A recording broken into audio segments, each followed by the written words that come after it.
आराम से आदरणीय बुजुर्ग और नौजवान साथियों, अब आप लोगों से एक निवेदन है कि आज हुड्डा साहब का जन्मदिन है, तो जोरदार ताली बजा करके आप स्वागत करो हुड्डा साहब का।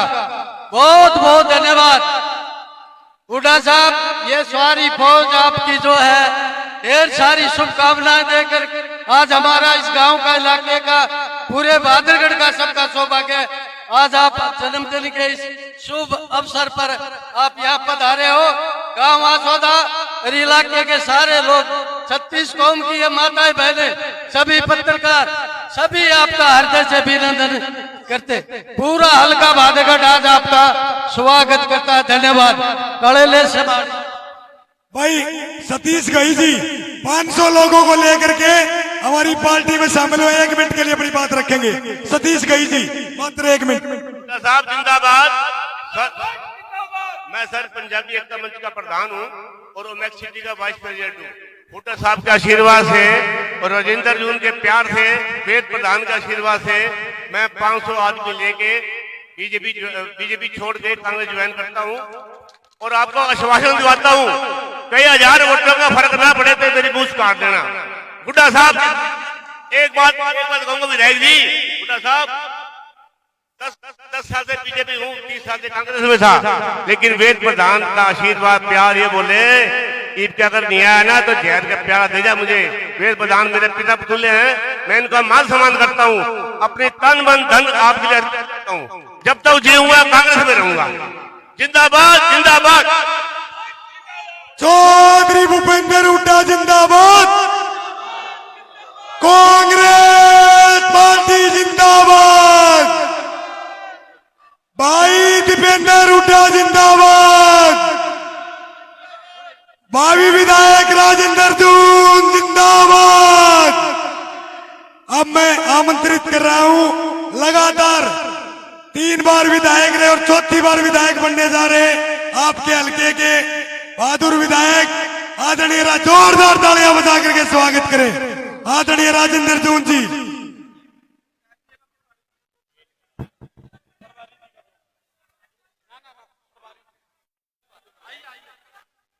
तो 2 मिनट जो है धर्मेंद्र जी लेंगे, हमारे प्रभारी है यहाँ के, हरियाणा के, बहादुरगढ़ के।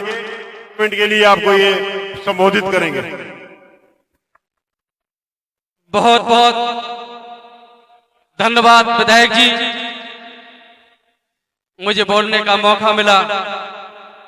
मैं सबसे पहले हमारे पूर्व मुख्यमंत्री, हमारे सबके नेता आदरणीय भूपेंद्र हुड्डा जी के जन्मदिन की बहुत बहुत बधाई।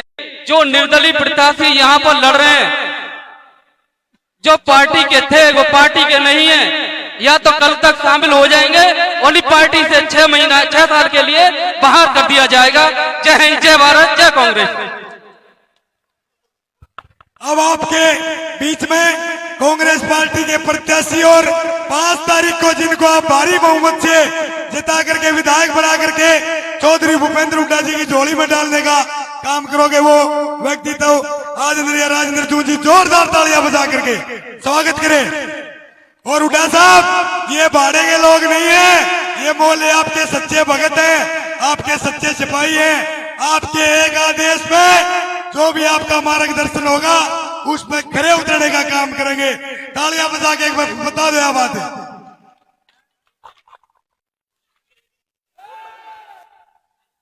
आदरणीय हमारे भावी मुख्यमंत्री चौधरी भूपेंद्र सिंह हुड्डा जी, मंच पे बैठे हुए सभी सम्मान्य गण, मेरे सामने बैठे हुए बुजुर्गों, नौजवान साथियों, माताओं, बहनों, भाई सबको मेरी राम राम।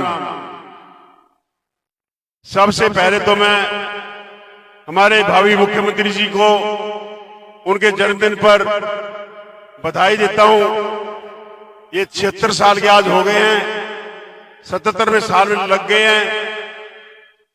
मैं तो भगवान से ही प्रार्थना करूंगा कि भगवान इनको 100 साल से भी उम्र जो है ना ज्यादा दे और हमारे मुख्यमंत्री के बनकर जो है ना हरियाणा का जो है ना उद्धार करे। बुजुर्गों, नौजवान साथियों, मैं भावी मुख्यमंत्री जी का, हाई कमांड जी का, दीपेंद्र जी का बहुत बहुत धन्यवाद करता हूं, आभारी हूं जो उन्होंने मुझे 5वीं बार जो है टिकट दिया है बहादुरगढ़ से। मैं इनका बहुत बहुत धन्यवाद करता हूं। और भाई, मैं तो इनका एक सच्चा सिपाही हूं। मेरे पिताजी सन 63 से चौधरी रघुवीर सिंह से जुड़े हुए थे और सन 63 के अंदर बहादुरगढ़ के अंदर 2 इंडस्ट्रियां लगी थी, सुमानी की और एचएनजी की। चौधरी रघुवीर सिंह जो हैं पंजाब के चीफ मिनिस्टर को बहादुरगढ़ लेके आए थे और उन फैक्ट्री का उद्घाटन किया था। तब से बहादुरगढ़ जो है एक इंडस्ट्रियल टाउन बना और इस परिवार से हमारा बहुत लगाव है।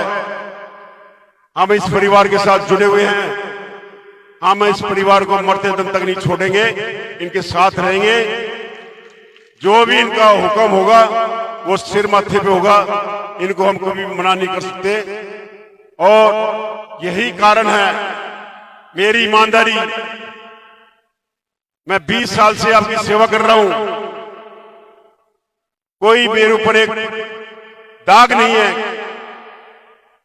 25 साल से सेवा कर रहा हूं। 10 साल हमारी सरकार थी, चौधरी भूपेंद्र सिंह हुड्डा जी मुख्यमंत्री थे। बहादुरगढ़ बहुत पिछड़ा हुआ था। जो भी फाइल में चीफ मिनिस्टर साहब के पास ले गए, हुड्डा साहब के पास ले गए, उन्होंने मेरी सारी फाइलें पास करी। ये मेट्रो लेके आए, बाईपास लेके आए। मेरे पिताजी ने 30 बेड का हॉस्पिटल बनाया था, वो 200 बेड का इन्होंने बनवाया। रेलवे ओवरब्रिज बनवाए, ITI बनवाई, आसोते के अंदर भी बनवाई, 2 डिग्गी पानी की बनवाई। शहर के अंदर जो ना 80 कॉलोनियां अनऑथराइज थी, ना सीवर थे, ना पानी थे और ना बिजली थी। एक कलम से चौधरी साहब ने 80 कॉलोनियां पास कर दी और उनके अंदर जो ना सारे के सारे सीवर और ये हो चमका दिया बहादुरगढ़। ये ऐसे मुख्यमंत्री हैं। हमारे 31 गांव, हमारे बहादुरगढ़ में 31 गांव हैं। 2005 में मुख्यमंत्री बने थे, 2014 तक ये मुख्यमंत्री रहे। और हमारे गांव के अंदर 31 जो है गांव हैं हमारे बहादुरगढ़ के अंदर, और उनको इंटरलिंक सारे गांव इंटरलिंक कराए। सब गांव में इंटरलिंक सड़कें बनवाई। आज वही सड़कें इस 10 साल में जर्जर हुई हैं। बहुत बुरा हाल है। मैं घूमता हूं, देखता हूं, बहुत बुरा हाल है। बहादुरगढ़ की सड़कों का बहुत बुरा हाल है, बहादुरगढ़ के सीवरों का बहुत बुरा हाल है। इस 10 साल में इस खट्टर सरकार ने नाश छा दिया बहादुरगढ़ का। जो बहादुरगढ़ 10 साल के अंदर हुड्डा साहब ने उठाया था, विकास किए थे, इस 10 साल में खट्टर सरकार ने कोई बड़ा प्रोजेक्ट नहीं लेके आए, कोई नौकरियां नहीं दी हमारे बच्चों को। तो भाई, मैं तो आपको इतना ही कहूंगा, आप काफी समय से बैठे हुए हैं, ज्यादा इनकी जो भी कमियां रही हैं 10 साल में कुछ नहीं हुआ। भाई, चौधरी भूपेंद्र सिंह हुड्डा जी के मुख्यमंत्री के बनने के बाद जो मेरे हल्के में कमियां हैं, भाई चाहे मैंने हुड्डा साहब के पैर पकड़ने पड़े, सारे काम करवाऊंगा, नौकरियां भी लगवाऊंगा। और भाई, सिर्फ एंड में इतना कहता हूं, जो ये वोट काटू खड़े हुए हैं, जो बीजेपी ने खड़े कर रखे ना, इनकी बातों में मत आ जाना। ये वोट काटू बहुत खतरनाक है। ये नहीं चाहते कि चौधरी भूपेंद्र सिंह हुड्डा मुख्यमंत्री बने, ये नहीं चाहते राजेंद्र सिंह विधायक बने। भाई, हुड्डा सरकार आने लग रही है, 60 से 65 सीटें, तो अपना टीवी बोलता है, प्रेस भी बोलती है, तो ये तो कंफर्म है 60 से 65 सीटें हमारी आ रही हैं। बस जो वोट काटू हैं, इनसे आप बच के रहो, इनकी बातों में मत आओ, तो बाकी का सारा बढ़िया काम होगा। और आप चिंता मत करो, तीसरी बार हमारे हुड्डा साहब मुख्यमंत्री बनने जा रहे हैं। अंत में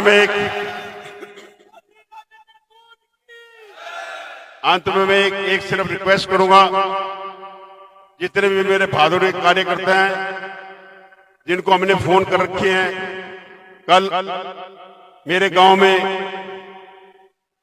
दोनों गांव में 16 को और 17 को मेरे गांव में डोर डोर जो है ना प्रोग्राम है।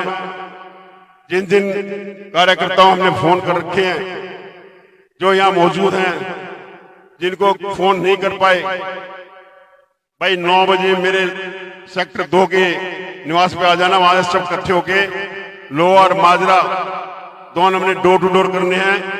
तो मेरा पूरा आप लोगों ने जिनके पास गाड़ियां वो लेके मेरे वहां 9 बजे पहुंचे।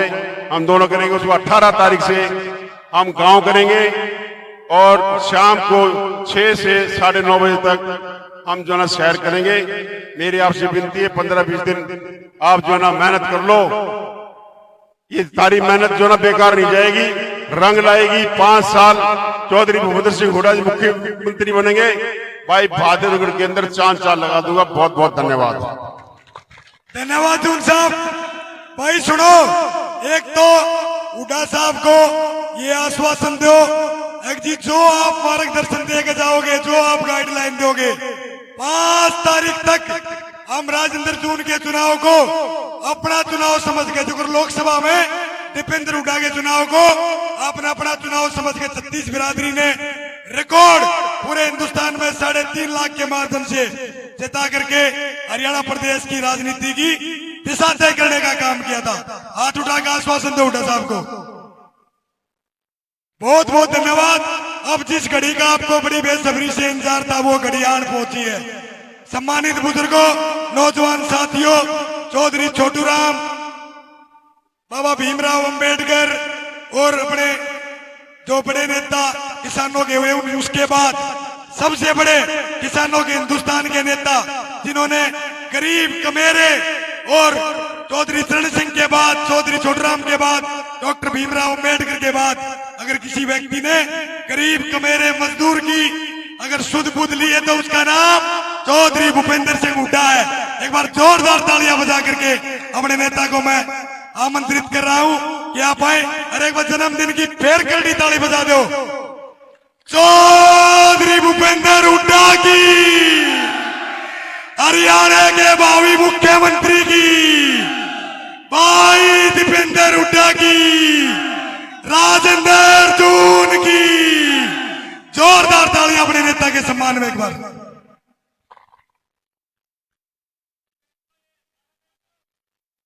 यहां से विधायक क्या होगा भाई, रंग बहका होगा।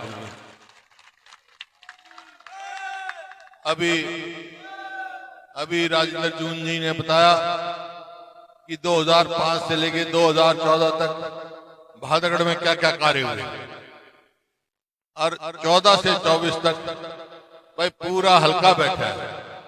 एक काम बता दो, इस सरकार बीजेपी सरकार न करे। एक इंच मेट्रो बढ़ाई हो, 1 यूनिट बिजली बनाई हो, एक इंच रेलवे लाइन बढ़ाई हो, पूरे हरियाणा में कोई काम करो, कोई बड़ी संस्था लेकर आए हमारे हम तो जसौर खेड़ी में हिंदुस्तान की सबसे बड़ी न्यूक्लियर साइंस यूनिवर्सिटी लेकर आए जसौर खेड़ी में, ताकि हमारे बच्चों को यहाँ तक शिक्षित हो, पूरी शिक्षा का किया, चाहे अस्पताल हो, स्कूल हो। इस 10 साल में आज हरियाणा में ऐसी परिस्थिति पैदा कर दी इन्होंने। अस्पताल में जाओ तो डॉक्टर नहीं मिलेंगे, स्कूल में जाओ तो मास्टर नहीं, दफ्तर में जाओ तो कर्मचारी नहीं। ऐसा हो रहा है कि जो प्रदेश 2014 में जब हमने सरकार छोड़ी, हरियाणा प्रति व्यक्ति आय में, प्रति व्यक्ति निवेश में, कानून व्यवस्था में, नौकरी देने में और खेल और खिलाड़ियों में नंबर 1 था पूरे हिंदुस्तान में। आज नंबर 1 की चीज में भाई, बेरोजगारी में, महंगाई में आप सब देख रहे हैं, और कानून व्यवस्था देख ही रहे आप, बिल्कुल चरमरा की।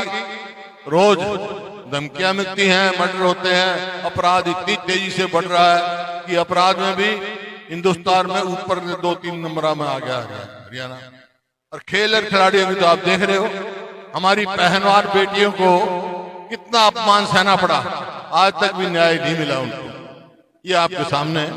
भाई किया क्या इन्हें? मैं सवाल पूछता हूँ, आपसे ही सवाल पूछता हूँ। 10 साल में मैं बहुत ऐसा आदमी हूँ जो अच्छा काम किया होगा, मैं उसकी प्रशंसा करूंगा। 10 साल में बहादुरगढ़ में कोई काम होया भाई? फिर किस लिए आ रहे हैं, किस लिए मांग रहे हैं? मैं तो आपसे अपील करने आया हूं कि मैं सारे हरियाणा में घूमा हूं, लेकिन आज नामांकन के बाद बेशक मेरा जन्म था, लेकिन आज का पूरे हरियाणा का जो है प्रचार मैं आपके गांव से, यहां से बादगढ़ से शुरू कर रहा हूं। पहले इसका मायने समझ लेना आप क्या है।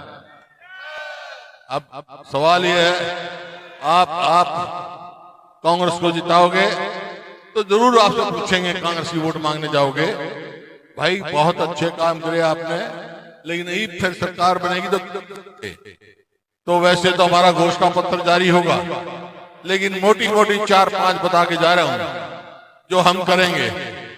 कांग्रेस की सरकार आएगी, भाई अपने बुजुर्गों की पेंशन 6,000 रुपए करेंगे और 500 रुपए का गैस सिलेंडर करेंगे। और जो स्कीम इन्होंने बंद कर दी गरीब आदमी की, 100 गज के प्लॉट देते थे हम, 4 लाख प्लॉट दिए थे और 3 लाख अंकित कर दिए थे, इनने आते बंद स्कीम कर दी थी, फिर से वो चालू करेंगे। और कानून व्यवस्था आपको याद होगा, 2005 में हमारी सरकार बनी तो उस समय भी ऐसे हालात थे, जेल से जब बात चलती थी, धमकियां मिलती थी, याद होगा आपको। लेकिन सरकार बनते ही मेरे को आपकी सेवा का मौका मिला। बनते मैंने कह दिया था, बदमाशों या तो बदमाशी छोड़ दो या हरियाणा छोड़ दो। याद होगा आपका। 10 साल तक हरियाणा ने प्रगति करी, नंबर 1 पर पहुंचा। आज फिर वही परिस्थिति है। तो एक बात कह के जा रहा हूं, हमने तो अपनी युवा पीढ़ी को पढ़ाया, खिलाड़ी बनाया, इन्होंने नशेड़ी बनाया। और ड्रग में आज सबसे ज्यादा मृत्यु हरियाणा, पंजाब से ज्यादा यहाँ हो रही है। मुझे युवा शक्ति और रोजगार आप देख रहे हैं, ये कौशल निगम योजना लगा दिया। रोजगार निगम, उसका काम क्या है? कच्ची नौकरी देना, ठेके पे नौकरी देना, ना उसकी पेंशन जिस तरह अग्निवीर के साथ किया, ना और कोई, ना मेरिट, ना रिजर्वेशन। तो भाई उसका नतीजा ये हुआ 2 लाख आज पक्की सैंक्शन नौकरियां खाली पड़ी हरियाणा सरकार की। हमारी सरकार आएगी तो भाई 2 लाख पक्की नौकरी अपने बच्चों को देंगे और हरियाणा में हालात पैदा करेंगे। हरियाणा में हालात पैदा करेंगे कि यहाँ इन्वेस्टमेंट आए। हमने तो यहाँ फुटवियर पार्क क्या क्या आई थी, इंडस्ट्री आई थी हमारे समय में, अब आई एक भी। रोजगार कहाँ पैसा होगा, कहाँ पैदा होगा रोजगार, कहाँ हमारी वो पड़ी जाएगी। तो ये आपके सोचने की बात है। तो ये मोटी मोटी बात आपके सामने कही। मैं तो एक ही बात आपसे कहना आया हूँ, आज समय आ गया, इस सरकार को बदलने का समय आ गया।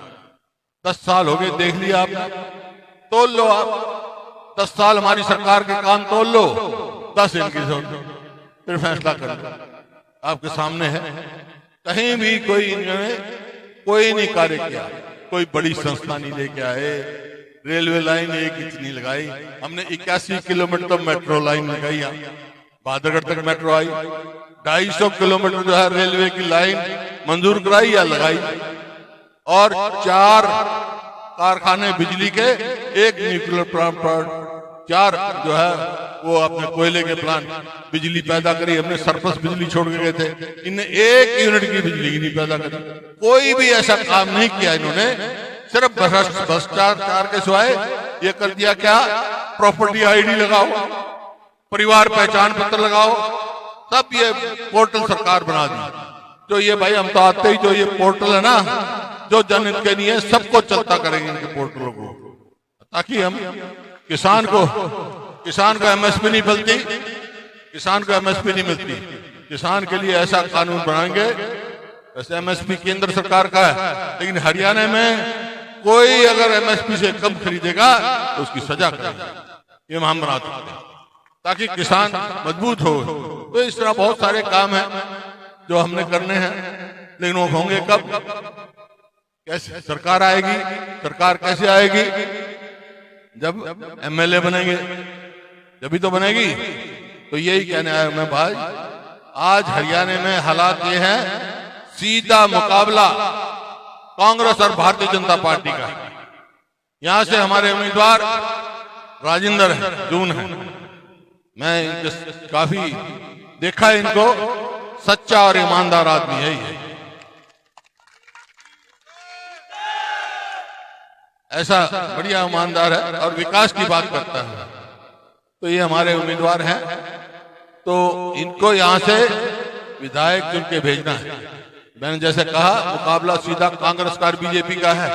बीच में भाई कोई भी हो, वोट खराब मत करना, अपना वोट काटो वो मत देना। एक बात मैं सवाल पूछूं आपसे, कांग्रेस की सरकार अपनी सरकार बनाना चाहो ना, तुम हाथ खड़े करके बता दो। तो एक बात सुन लो, अगर अपनी सरकार बनानी है तो एक काम मेरे कहने से कर लो तुम, दूसरा मैं थारे कहने से कर लूंगा। मेरे कहने से क्या करो कि राजेंद्र जून को यहां से विधायक बना के भेज दो, और मैं क्या करूंगा, इसने विधायक बना के भेज दियो, सरकार में बना दूंगा थारी। मंजूर है? मंजूर है भाई। मैं आया आज यहाँ, सभी साथियों ने इतना स्वागत करा, मेरे को पगड़ी बनाई, तो भाई मैं आया हूं, जो आपने पगड़ी बनाई है उसकी मैं लाज रखूंगा, और मेरी पगड़ी की तुम लाज रखियो, ये कहने आया हूं। बहुत बहुत धन्यवाद। मंजूर है आप?